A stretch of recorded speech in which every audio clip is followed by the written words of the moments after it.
The Suzuki SX4 S-Cross. That's quite a mouthful.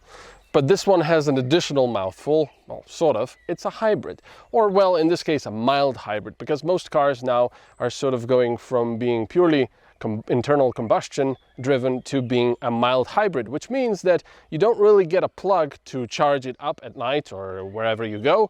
It just has a very small battery, or a series of batteries, and a small electric motor. I believe in this case it's an 8 kilowatt one, which helps you accelerate a bit in certain situations. So this should be more economical as far as fuel goes.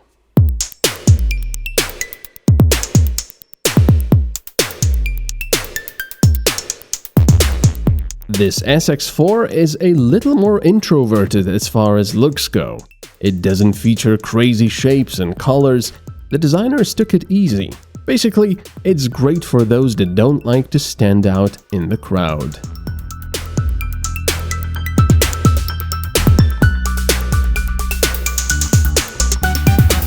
Because the test model had all-wheel drive, I had to take it into the nature. So here's a funny thing. I wanted to show you under the bonnet or under the hood and show you the electric motor and everything. And despite the fact that this engine bay is actually not as full as we usually see with cars, so you can see all the little components and the transfer and everything, I cannot find the electric motor for you. It does have a much smaller battery than I'm usually seeing in cars, though, probably because it has those additional batteries for the mild hybrid system. This model actually doesn't betray its mild hybrid nature anywhere except with a small badge on the back, so the interior is the same as with a regular car.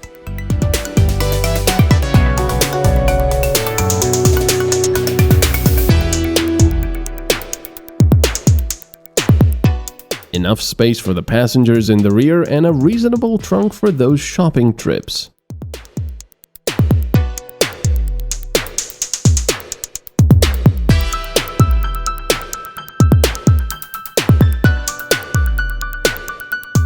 But we're mostly interested in how this mild hybrid drives.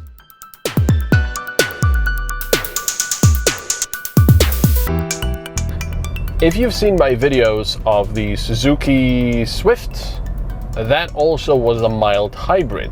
It was the Suzuki Swift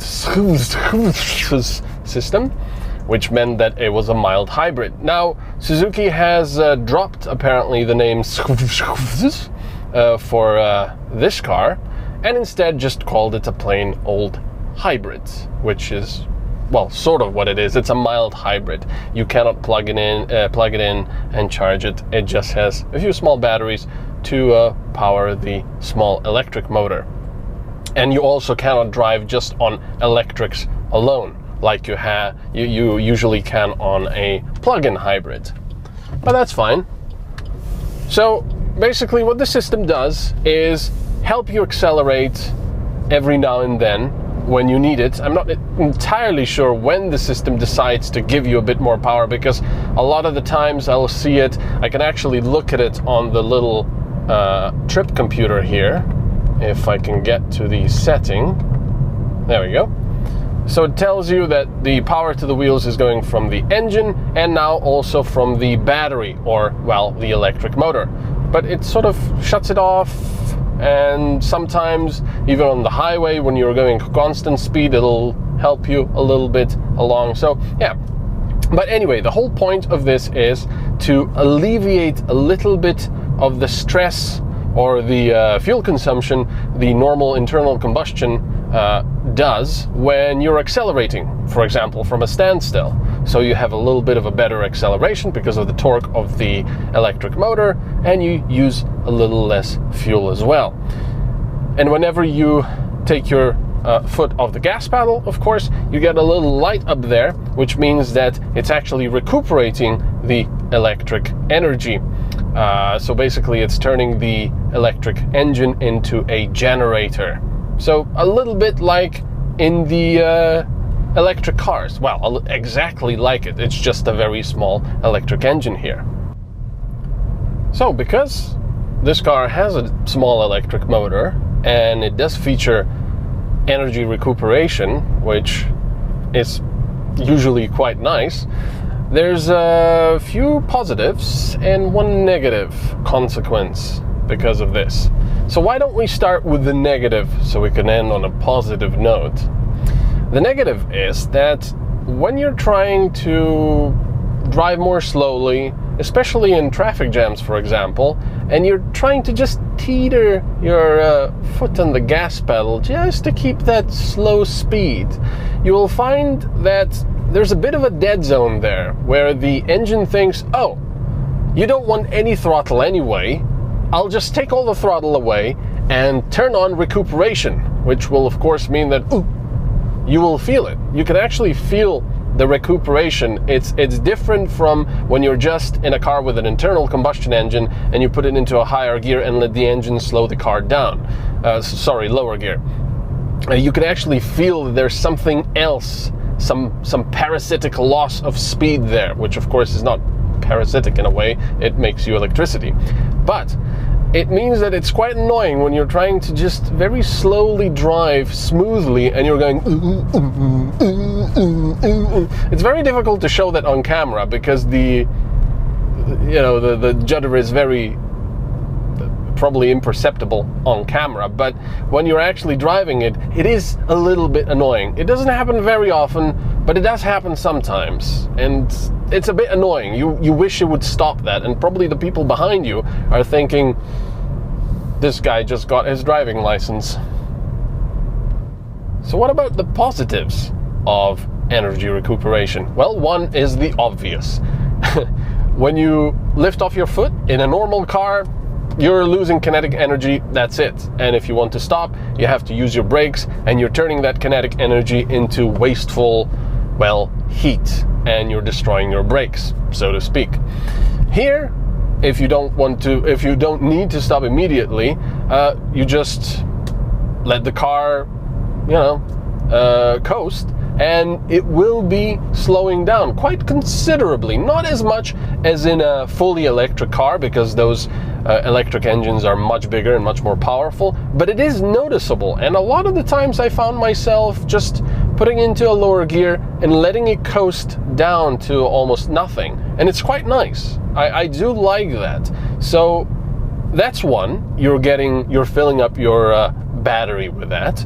The second one is, like I already said, it helps you slow down, and as a consequence, you're saving your brakes. For example, in an electric car, sometimes you barely use any brakes at all because all you use is recuperation. Now, like I said, the effect is not as strong here in this car, but it is there. So for example, I'm going down this pretty steep hill and I'm barely accelerating because of the recuperation, and I've filled my battery quite a bit already. So that's a really nice part about it. And of course, the last one is, because you've recuperated some of that energy and you have it in your battery, it will be then used like this when you're accelerating uphill, for example, or accelerating anywhere. So right now it's showing me that I'm using both the internal combustion engine as well as the electric motor to try and accelerate up here. So with all of the things that this mild hybrid does, oh, you're getting blinded by the sun again, aren't you? Sorry about that. So with all of the things that this mild hybrid does, you'd expect the fuel consumption to be pretty darn good. I wouldn't say it's pretty darn good. I would say it's all right. I mean, considering that this is an SUV, and considering especially that it has all-wheel drive, a constant all-wheel drive, I'm getting around 6 liters per 100 kilometers. Now, bear in mind that this is especially due to driving a lot on motorways, which when you do, you'll see that the average fuel consumption will be around 6. If you drive mostly through smaller towns, maybe cities, you could see around 5 liters. The lowest I saw on this car was 5.1 in towns and such. So 5.1 with a petrol engine at the front, or a gas engine at the front, and all-wheel drive is, I would say, a fairly good result. It's not amazing, but it's fairly good. You know, the engine isn't that thirsty, and then you have that little tiny electric motor just helping it prod on a little bit. So that's as far as the mild hybrid system goes. There's not much else to it. You know, there's your regeneration, it helps you a little bit. I mean, it's all very much automated. You don't have to worry about any of it at all. You drive how you like. But what about other things? Well, I mean, it's a pretty pleasant car. I don't really have many complaints about it. It's reasonably priced.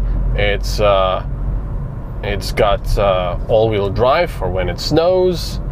It's got heated seats. It's got an infotainment screen with navigation. I mean, you know, it's got radar cruise control. A lot of things for the money.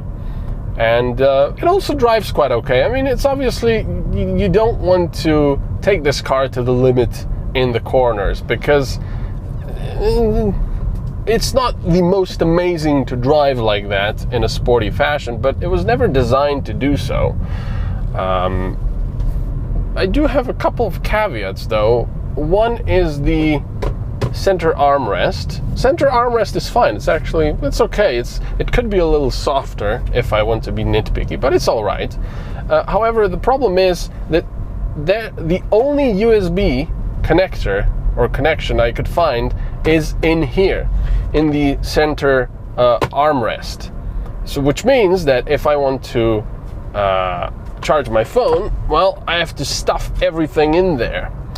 And let me tell you, one, not only is that annoying, because there's no spaces here for your phone cable, so you know there's nowhere to really put it outside. It has to be in here if you want this closed. But the actual connector does not seem to have very high amperage, so it is woefully inadequate in trying to charge your phone. I mean, I plugged it in at, what was it? I think my phone was at around 40%. No, it was 36% when I plugged it in. And then I drove for about an hour, I think, and it got to 45%. I mean, it's very, very slow. It just keeps it ticking over. I will charge it, yes, but very slowly. So, and considering that's the only USB connection you have,